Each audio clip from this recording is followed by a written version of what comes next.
Thank you so much. Thank you for the invitation. And during this presentation, I would like to highlight some elements of our papers. With my young colleagues, we concentrated on modern teaching methods, mainly active teaching methods in statistical classes, which can be useful not only in the case of the universities and in the case of the youngsters, but also in the case of the adult education or different trainings. So after a short introduction, I would like to show some recommendations on how and what to teach and learn, what kind of active learning solutions are existing. And finally, I would like to highlight two tools in action. And you can find more tools in our paper. So actually, a short introduction is that you know that more and more open source, more and more visualization to online analytical tools are available, and it opens new ways to approaches in statistics education. And actually, we need not only theoretical but also practical knowledge. So it means that that we can use the technology in the case of the teaching process and in the evaluation methods also. So the technology has an effect on the curricula and the learning environment also. And if you consider the last 1.5 years, the COVID-19 also affects the teaching and learning methods. Several online videos and online materials were prepared. And the question is that what and how to teach and learn. And actually these questions are challenges not only for the educators, but also for the students. And if you want to give the answers to these questions, the case of the first question, the answer is based on the local and the national and international specialties and needs, of course, the field of the training programs. And if you want to give the answers to the second question, in this case, in the case of the how, the answer is based on the content also, and we should fit the teaching and evaluation methods to our students.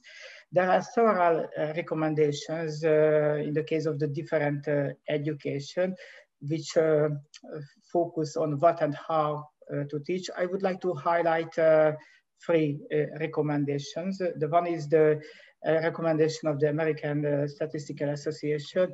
They formed the Gaise recommendations, and it contains that we should teach the statistical thinking, we should focus on conceptual understanding, we should use real data and foster the active learning methods, we should use technology in the classes and give the floor to the students to discover the different databases and the different relations between different social and economic phenomena. And in line with the new technology and the new active learning methods, we should use a new assessment system to improve and evaluate the student learning.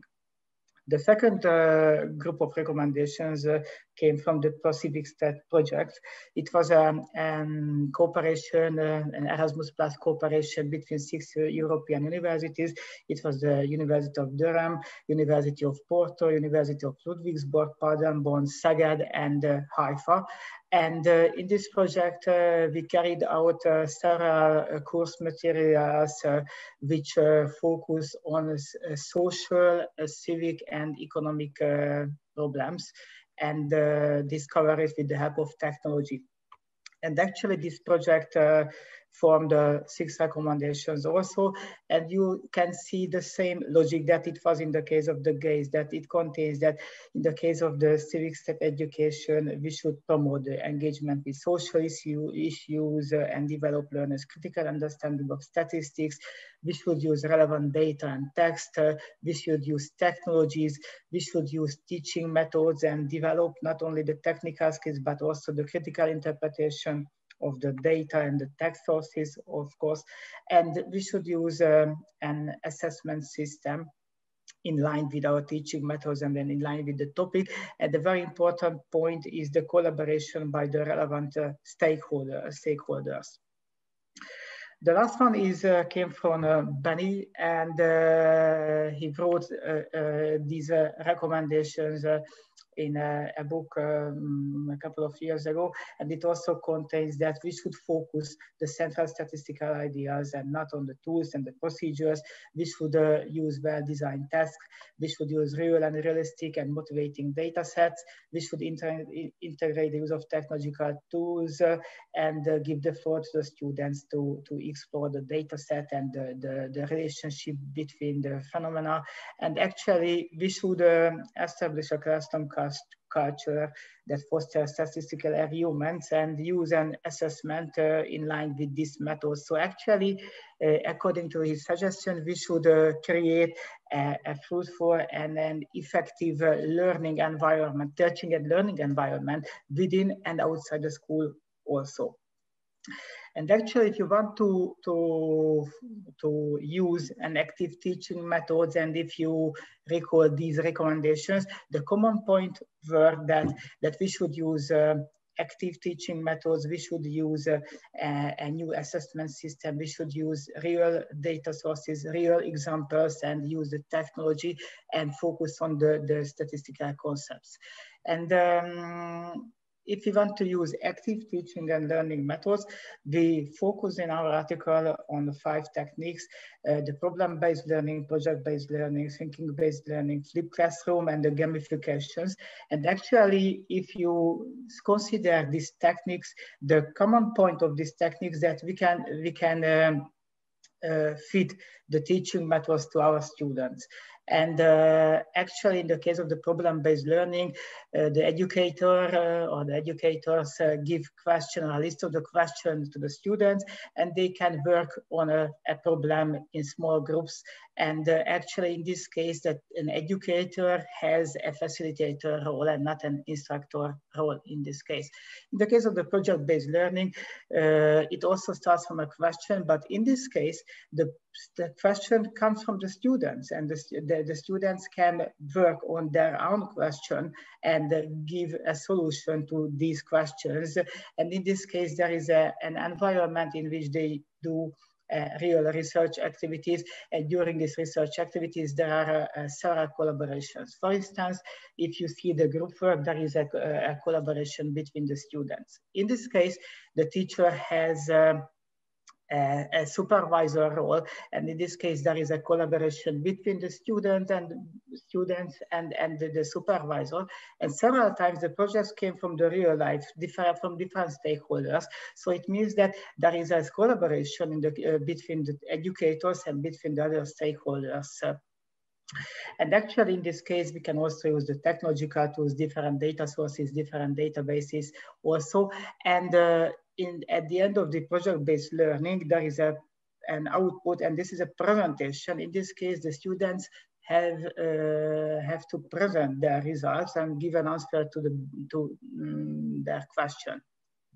In the case of the thinking-based learning, actually, we can combine it with other techniques. And when we speak about that we want to develop the statistical way of thinking, in this case, it's a kind of thinking-based learning when we combine it with for instance, with a flipped classroom element, or a problem-based or project-based learning element.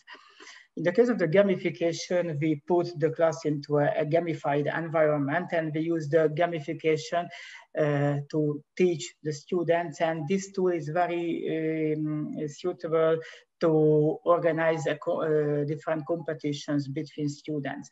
There are some examples. For instance, the voting systems are a typical example of the gamification solutions, but maybe you know the Minecraft. It's a computer game in which you can take part in different challenges or different challenges. And actually it means that in a gamified environment, we can put different tests or quizzes, different lecture materials, different PPTs or learning materials. In the case of the actual learning, we can upload not only the text things, but also YouTube videos and other online elements. And the last one is a statistical example from the Portuguese statistical office. This is the Experistica, and it is a good example that we can use games to develop the students' statistical literacy. And another example that we can use games, we can use not only computer games, but other kind of games also to improve our students. Actually, the gamification is a very popular technique in the case of the companies, not only in the case of the education, but for instance, different companies can use it in the different loyalty programs, or the HR units can use it to organize different competitions between the employees to motivate them better. If you see these methods, the advantages of these methods that we can fit the teaching methods and the full procedure to the students. And actually, in this case, the teachers have a facilitator role and not an instruction role.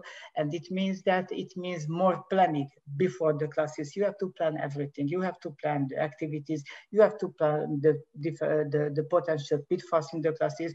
You can think about your time management. You can think about the different activities. For instance, in the case of the flipped classroom, what is the pre-activities that the students should do before the classes, and what are the elements of the classroom activities?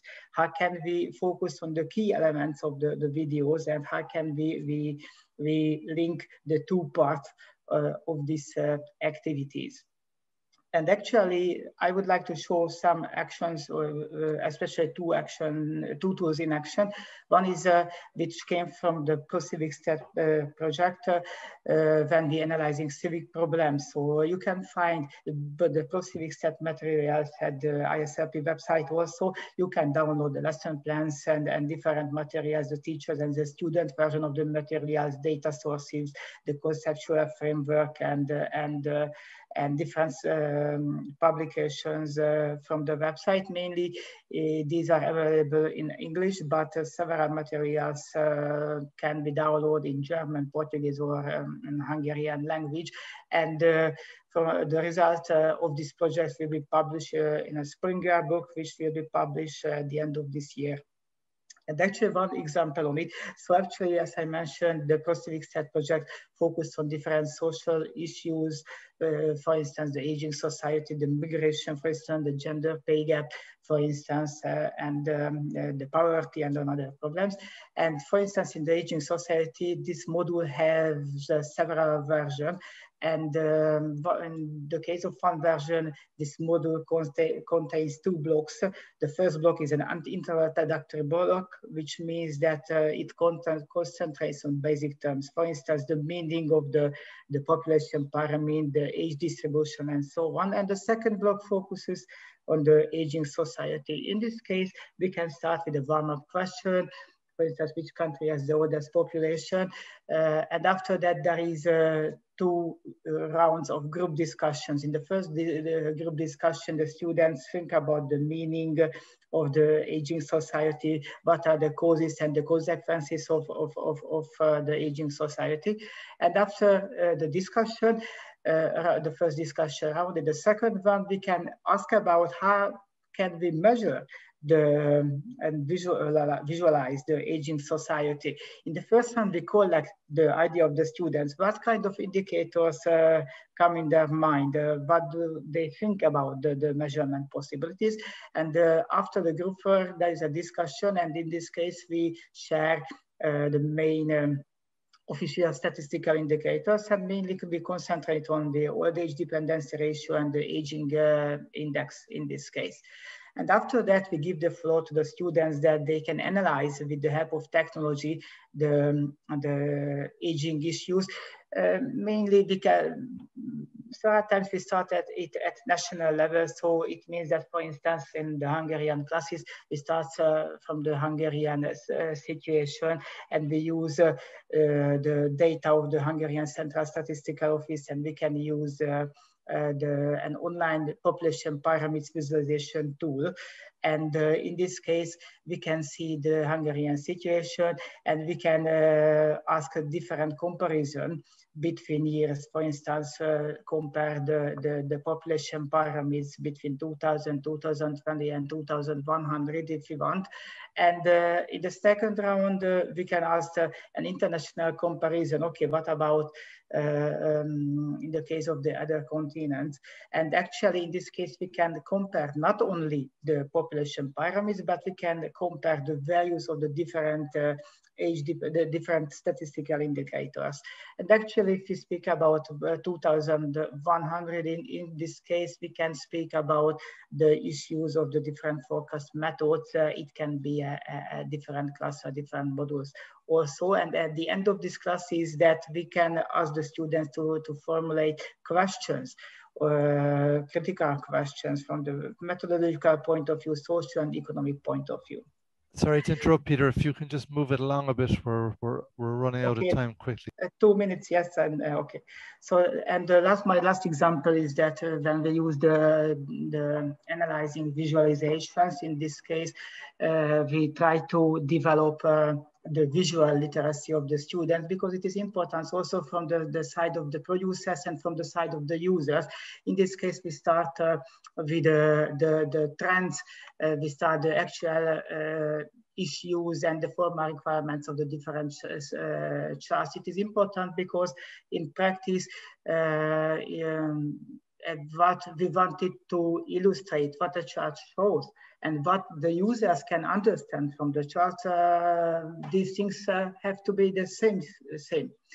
And actually we start with critical questions. In the second round, we show different visualizations or illustrations. You can see one example from the Eurostat website. And you can see that, what do you think about the figure? What is illustrated on the chart? What are the main messages? What is the purpose of this chart? What are about the formal requirements? And we ask the students to form critical questions. And let me say some examples on critical questions. So in this example, we select Hungary, and in this case, this chart is the result.